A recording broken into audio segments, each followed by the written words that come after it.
website, but I'll ask you to read part of it now. And before I get you to read it, I'll just have to give a quick language warning for those people who are offended by such things before we get started. It's called The Seventh Doctor. The first doctor I saw was my local GP. He said I had the flu, and the lump in my neck was bunched up muscle. He told me to go home, drink plenty of water, and eat Panadeine Forte and Valium. I saw him again 5 days later and told him I'd hardly slept. He sent me home once more and told me to add sleeping tablets to the mix. 2 days later, when I was dangerously dizzy, like Dad when he was drunk and disorderly, I drove myself to the public hospital. Some people said to me later I was silly and should have called an ambulance. But I'm not in the ambulance fund. I didn't have money for a taxi. And I'm an independent bastard too. After a near sideswipe to a neighbour's car just 100 metres from home, I sat up pretty quick, thinking of the thickness of a coat of paint, and I rolled the windows down and caught the breeze. It was a slow 5k drive. After a few minutes in the emergency waiting room, I thought I was going to fall off the chair, so I asked to lie in a stretcher. A man with a grey flecked beard came across and spoke. He told me they were reserved for sick people and I should stay in my chair.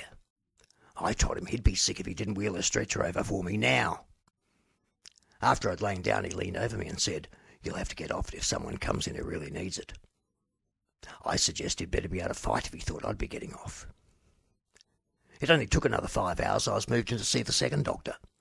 When he saw how awkward I was, and noticed how long it took me to sit upright, and saw I hadn't shaved for a week, and heard my slurred speech, he folded his arms and told me to go home, have a sleep, and go back and see that first doctor. I told him to get fucked, met his eyes, and said that if he didn't look at me properly, I'd spread him over the floor. After a look and a feel, he sent me for a CAT scan. When I returned, he said, "I've called in a specialist. You might have to wait for an hour or so because he's coming from another hospital." When I saw the third doctor, he said, "You are very sick. You have an infected abscess and it's very close to the voice box. You'll need to go into a bed upstairs. You may need an operation in the morning." When they got me installed upstairs, I saw the fourth doctor. He said, "You'd better prepare yourself. This could be the Big C." I thought I'd already met the Big C when I saw that second doctor. In the morning, I met the fifth doctor, a woman, who 1 day later told me I did have cancer. But the way she told me made me think she was the Big C. The lady doctor told me to go home. She said to ring me with the time to go to another hospital, to see another doctor. After a week when no one had rung, I rang the hospital. I spoke to a sixth doctor who told me they never said they would ring me. He said I was confused, that I should wait for a phone call or a letter. I told the sixth doctor maybe he was confused. I said I remembered what I'd been told. He said, "No, you were confused. We will tell you when we want to see you, and we'll do that by letter or phone, whatever suits us best. If you don't like it, you know what to do. You can go private and call the tune and have doctor suit your timetable." I reminded the sixth doctor I was a public patient and had no private cover, but I told him too I was an old-fashioned bloke. I said, "I'll keep an eye on the letterbox and an ear out for the phone, but I'll go outside every hour and check the roof for homing pigeons. So feel free to send your instructions by carrier pigeon.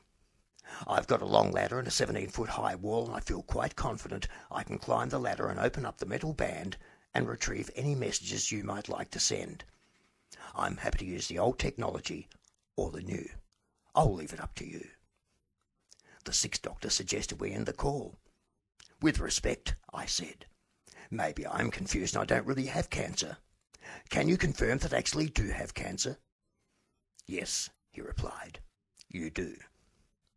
"And can you confirm that I did have an ultrasound examination?" "Yes," he replied, "you did. And while I freely admit I don't have much medical knowledge, I do have a good understanding of the nuances of language and speech. And I do believe when the ultrasound examination was carried out, there was a good deal of surprise in the voices of the 5 or 6 people behind me in that darkened room. Would you agree on that point?" "Yes," he replied, "I agree. And while I don't want to appear pedantic, would you agree that 4, or perhaps even 5 biopsy samples were removed during that examination? I'm sure I do remember the pull on the flesh. And I'm sure I heard instructions on how deep to go. 1.5 centimetres, 2 centimetres, etc., etc." I mean, I won't argue on the number of biopsies or the depth of the needles. It's the procedure I'm referring to. Would you agree that I did in fact have several biopsy samples taken? Yes, he replied. I agree. Well, thank you, I said. I'll keep an eye on the letterbox, an ear out for the phone, and I'll check the roof hourly. Thank you, Doctor, for your decency, your humanity, and your kindness. And we both hung up. After a few more weeks, I got to meet the seventh doctor, a surgeon, a decent bloke who showed me decency and got it in return. He explained my condition in a language I could understand. His handshake was as solid as his eye contact, and I liked his style. The seventh doctor had me lie on the operating table for a biopsy on my tongue because they couldn't locate my primary. The cancer in my neck was a secondary. On the day of the op, he and his team all wore blue overalls, white gumboots, caps, and masks. They looked like concrete finishes on a building site, but their hands were soft and their valves were rounded. Before I was sent off to sleep, the seventh doctor talked to me about painting and Robert Hannaford and poetry and art as therapy. He sure didn't sound like a concrete finisher. When I woke, I was put into a ward of other old men who coughed all night and kept one another awake. And when the screen curtains were drawn in the morning, I asked a man alongside me if he'd like a Rothman's plane.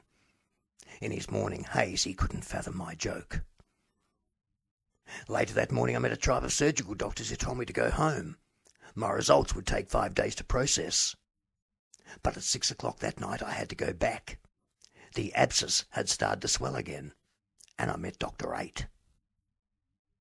He arranged my readmission. I was given a different bed in the same ward and dripped with antibiotics. When I woke in the morning, my chin was a mass of sores, and my bottom lip looked as though it had been pumped with Botox. Doctors 9 and 10 came to see me after I asked the nurse to get me a doctor, but they were completely baffled.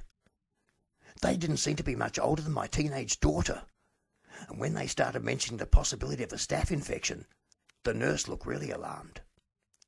Dr. 9 suggested to Dr. 10 that they should go and look in their books to see if they could identify the problem.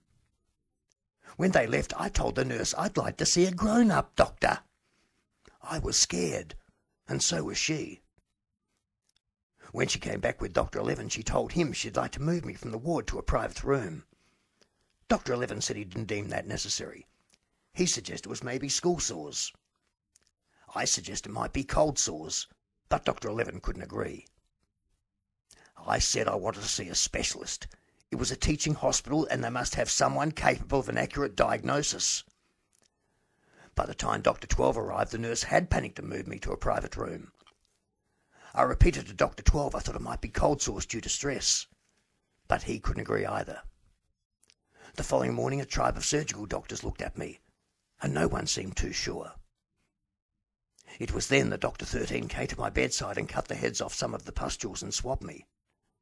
Days later, when the results finally arrived, the spread had really increased and the lip grown larger, and I did in fact have cold sores, but they called it herpes simplex virus.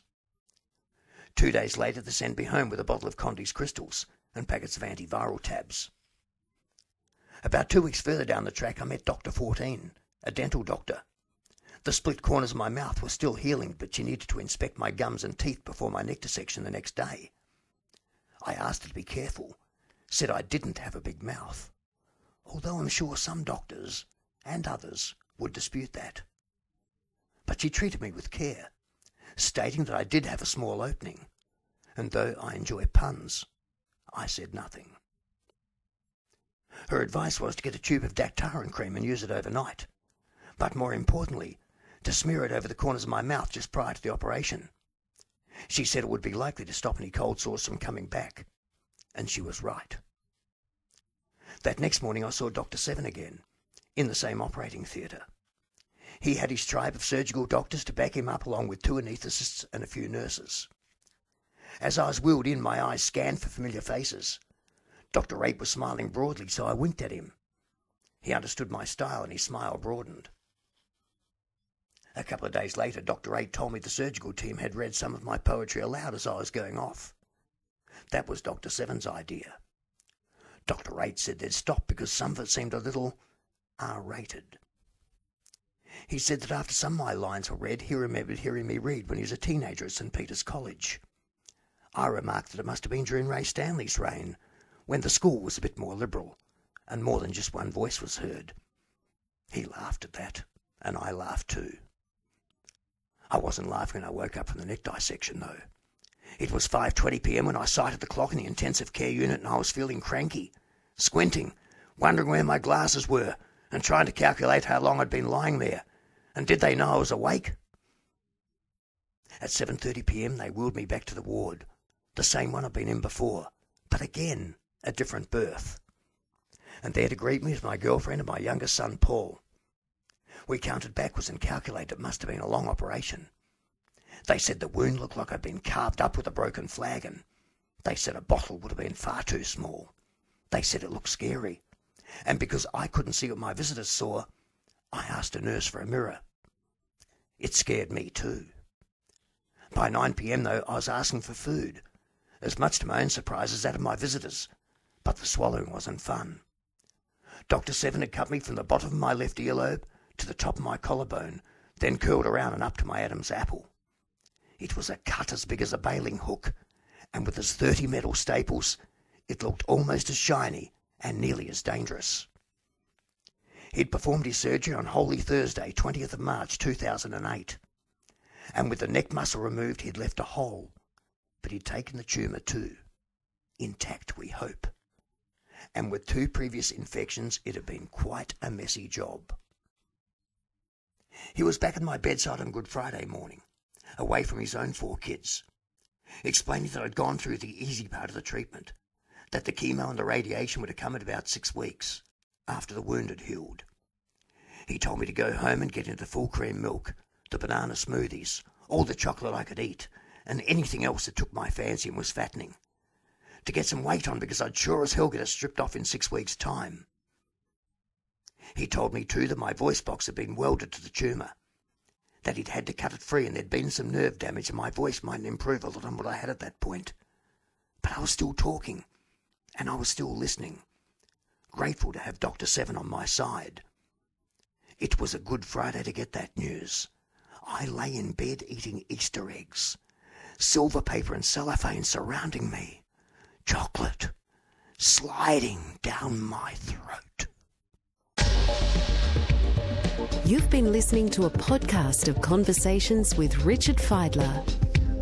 For more information and interviews, visit abc.net.au/podcasts.